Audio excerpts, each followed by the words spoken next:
Umengameli Cyril Ramaphosa utitinye ngoswazi oluncane ungqongqoshe zokuvikela unkosikazi noSiviwe Maphisa-Nqakula. Uhlonzwe isiza esizoba isikhumbuzo salo owayengqalabutho mzabalazo unkosikazi Madikizela Mandela. Utshele uHerman Mashaba ezikabhoqo ungqongqoshe zokubuya phansi kanye namandla uGwede Mantashe. Kanti uNkulunkulu ezemfundo esifundazwe seGauteng usememezele izinsuku zezivivinyo zikaMatriculatsheni.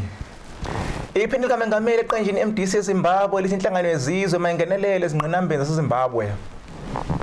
Asinibingelele sinamukele kweZulu kuGalaxy News kanti udaba lwethu oluphambili lolo luthi uMengameli Ramaphosa umhlawulisile ungqongqoshe zokuvikela kuleli. uMengameli Cyril Ramaphosa uhlawulise ungqongqoshe zokuvikela uNosiviwe Maphisa-Nqakula umholi wezinyanga ezintathu ngohambo lwaseZimbabwe lamalungu ayejutshwe iqembu le-African National Congress esebenzisa indiza yombutho wezempi kuleli. uMengameli wenza lesinqumo nje ubusuvele uqonga umsindo ngalolu hambo lamalungu e-ANC njengalokho amaqembu aphikisayo ephakamisele ukuthi ungqongqoshe Maphisa-Nqakula akakhonjwe indlela ehhovisi. Amaqembu aphikisayo akhala ngokuthi lolu hambo laba nokusebenzisa ngobudlabha impahla kahulumeni. Kanti uMaphisa-Nqakula ekuziphenduleleni kwakhe waveza ukuthi lolu kwabe kuwuhambo olumayelana nomsebenzi. Estatementeni asikhiphe ngempela sonto edlule uMengameli Ramaphosa uthe ungqongqoshe Maphisa-Nqakula waphazama ngesinqumo sakhe. Kanti uMengameli ubesejuba ungqongqoshe ukuthi aqinisekise ukuthi iqembu lokhongolose liyazikhokhela izindleko zalo hambo selususe uThuthuva. I think the punitive measures taken will raise more questions than they answer. First of all, we must remember that very recently, the head of the South African National Defence Force, General Solly Shoke, made clear that the National Defence Force must not involve itself in matters of political parties. This action by Nosiviwe Maphisa-Nqakula is a direct violation of the conventions of the South African Defence Force, clearly. Number two, nobody, I have not yet heard anybody, including the President of South Africa, stating which specific laws have been violated, because the Defence Act of South Africa does not allow anybody to use either the personnel or the equipment of the Defence Force outside of the strict duties of the Defence Force. Another issue that has not yet been discussed is these people who were allowed to enter an aircraft of the Defence Force and also to enter the Air Force base itself. What security clearance do they have? Because we know that some of them have even got criminal records. Those issues, I think, need to be canvassed in order to determine the seriousness of the issue and punitive measures relevant to the matter. And lastly, I would say that this is not the first time that under the leadership of Nosiviwe Maphisa-Nqakula, while Cyril Ramaphosa has been in the cabinet, there has been clear compromise of national key points where the Guptas landed at the Air Force base, that also Nosiviwe Maphisa-Nqakula herself used an airplane of the South African Air Force to go and pick up a relative or a friend from, I believe it was the Congo or Angola. I think it was the Congo, actually. So she has been doing this. This is the third offense that we as the public know of. And she is a repeat offender. So I would expect our members of parliament to raise serious questions. And these questions must be based in law. It can't be about emotional issues, vague issues. The statement by the president is very vague and it is not grounded in law proper. In the sense that the offenses, the two previous offenses were committed while Cyril Ramaphosa was in the cabinet, if I remember the dates correctly. So as colleagues, they would have been in it together, for instance, the landing of the Guptas, and also when she went to pick up her relative, her friend in the Congo. So she was there, she's been offending in front of Cyril. But on the other hand, we must also Uzakhunjulwa minyaka yonke unkosikazi Madikizela Mandela. Kubekwe isiza ezizoba indawo ligugu yokukhumbula lo wabengqalabutho omzakalazo nongaseke emhlabeni unkosikazi Madikizela Mandela. Lesi siza sibekwe esifundazweni saseGauteng eWest Rand izolo ngesonto. Kanti ingxenye yekomiti lesifundazwe uMnumzane Mzikhumalo uthebe ngokhongolose bazigqaja kakhulu ngegala likaMadikizela Mandela kanti futhi kuyabajabulisa kumhlonipha. Ubeseveza ukuthi ngaphambi kokuhlonzwa kwesiza benze inhlolovo webheka emlandweni ngemsebenzi ngamadikizela eMandela endaweni yaseWestland base bephuma nesinqumo sokumhlonipha ngalolu hlobo. Uqhube waveza ukuthi njengomphakathi waseWestland bazoqhubeka minyaka yonke ukuhlonipha leli qhawe lomzabalazo. Firstly, we want to say that Mama Winnie lives with us and she lives with us forever. That is why yesterday we also celebrated her birthday. We had some heritage events that were dedicated to her. Secondly, as the West End for a lot of time, we've been having discussions amongst ourselves as leadership that there's a need to have what we call a liberation route that links up all the communities of the West End, identifying what was common amongst us and what united us at the given time. And then we identified this particular project, working together with the NEC of the ANC, in particular, Comrade Nombola Mugonyani. We identified this and we said to ourselves, there's a need for us to dedicate our lives to Winnie Mandela. What we did was that we tracked her footsteps in the West End, the kind of things that she did in the West End that we want to dedicate. First, it is important to note that we identified him from when she came back from Bradford. You know, she was bent to Bradford. When she came back from Bradford, coming back to this part of the country, she landed in Mansonville as a starting point, and then she moved to Kagiso and to other areas and to where we are. This area where we are significant in that when she visited here, it was not just a visit. It was because of the women and the people of this township had a massive resistant protest against the black local authority then. Many of them were arrested on the day in question. They got a bail. In the same evening, Mama Winnie came to talk to them here in order to prepare a way forward. So that is how we want to remember her. All that we're saying is that as the West End, from now henceforth, we will be celebrating the lives of Winnie Mandela, and we are very proud of Mama Winnie Mandela. We are very proud because we are joining many of the nations, many of the communities. No, wait. Ubugebengu obuhleliwe bungaphakathi kuse-APS.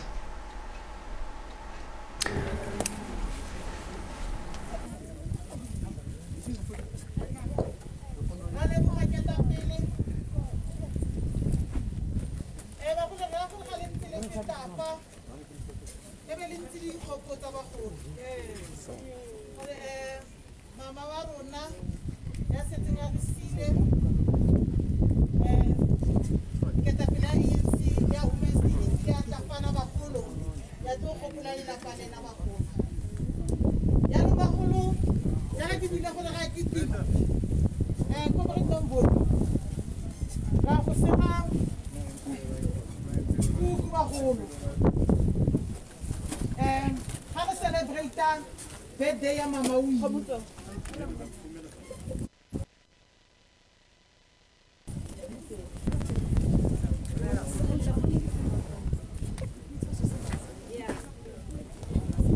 Before you say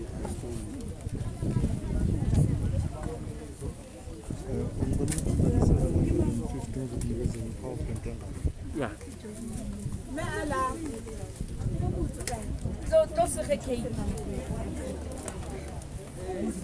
Mama. Thank you, Nana. Turn it around. There you go. Rahipo, I release a melilo na time. I'll cut out. Who can date Alaki? Good. Who can date Alaki? Sharp. Ubugebengu obuhleliwe bungaphakathi kumbutho amaphoyisa ngokushaya ngqongqoshe obhekicele. Ungqongqoshe amaphoyisa uMnumzane Bhekicele uthi ubugebengu sebukhubaze emawala imizamo kahulumeni yokuqanda njengalokhu kunenhleso evela ngaphakathi kumbutho zamaphoyisa. Ucele uTheko lukhuni kwasatsha ukuthi uhulumeni anqobe impi yobugebengu njengalokhu nabasesikhundleni eziphezulu kombutho beqhubeka nokuthola benamacala abayamanisa ubugebengu. These are the visits that one would hate to do. Another visit was a Kailisha Karim of Sergeant Mabonga. That was shot on a similar way. Is a new Modis was also shot, getting in the house, was also responsible for dealing with firearms. That was 24 hours earlier before Charles was killed. We said, and we still say, we'll have to get to the bottom of the issues in Western Cape for the fact that somebody has been arrested, but we expect to get more people. But that's not the end of the matter in Western Cape. Looks like there are many other deep issues that will be followed in a more extra way than the normal way we follow things there.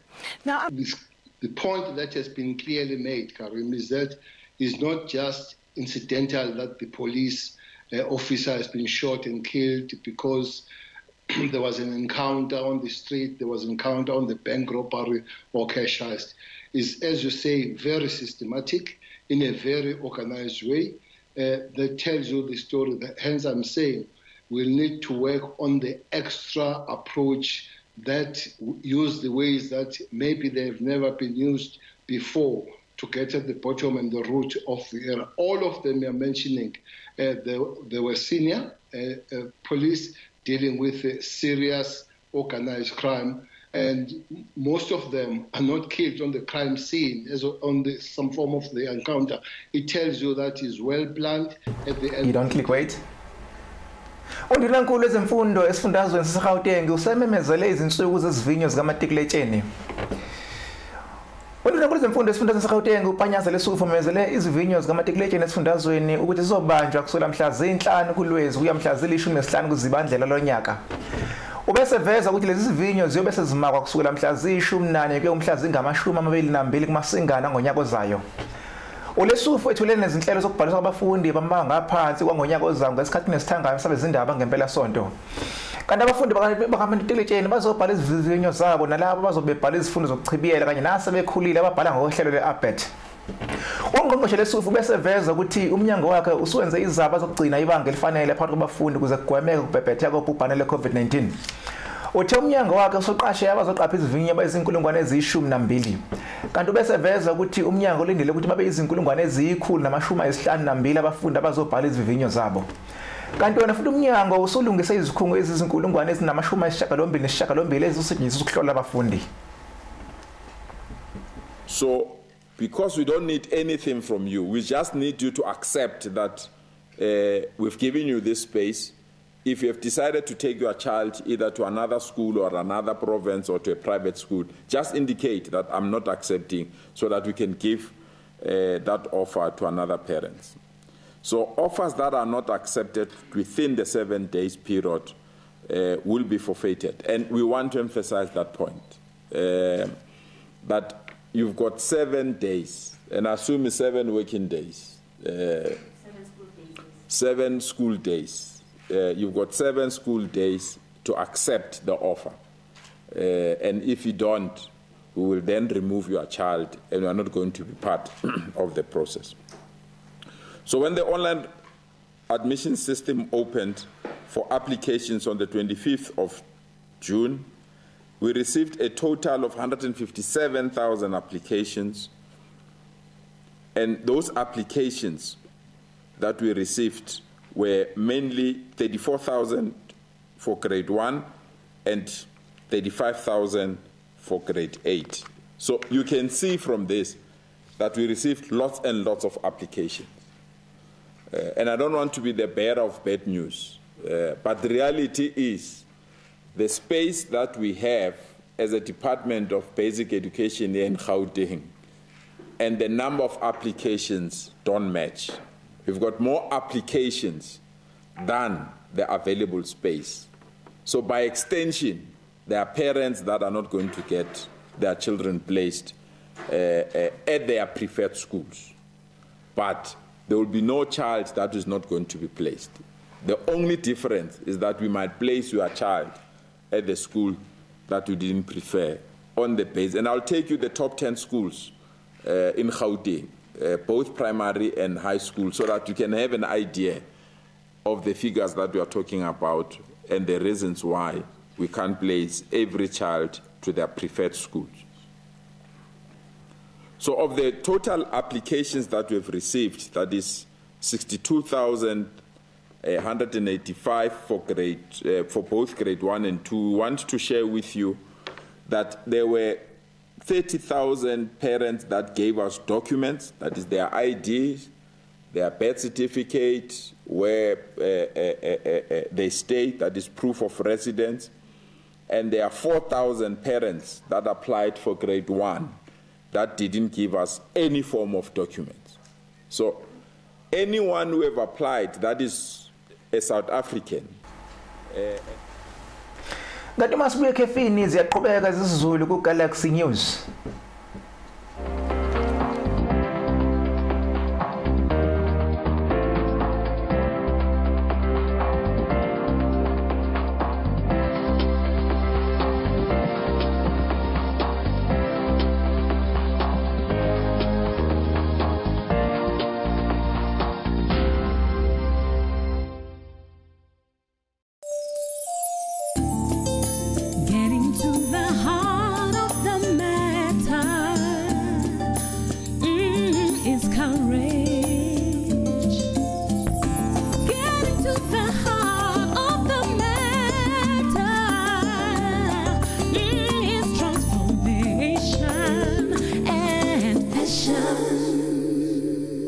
With 168 hours in a week, I hope you will share one of them with me, Dr. Tony Luck, every Wednesday from 3:30 to 4:30 as we get to the heart of the matter. With the many, many issues that are confronting our world today, I am convinced that together we can craft amazing solutions, not only that will transform our lives, but the lives of our children, the lives of our families, the lives of our communities, the lives of our nations, our world, our environment. So every Wednesday I will be on Galaxy Universal Network, Starsat Channel 500, so that we can have this exciting discussion. And I'm looking so forward to you joining me. So we're going to really get to the heart of the matter. May God bless you.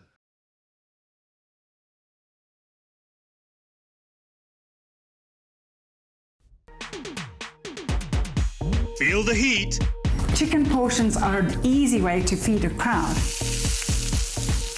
I've just started to incorporate all my ingredients. We're going to put this inside of a hot cast iron skillet. You want to really fill up on great protein. It's now time to sample the chef's dish. Look at this. I know. Like that? Feel the excitement. The chicken is on the spot. Feel the heat with Starsat.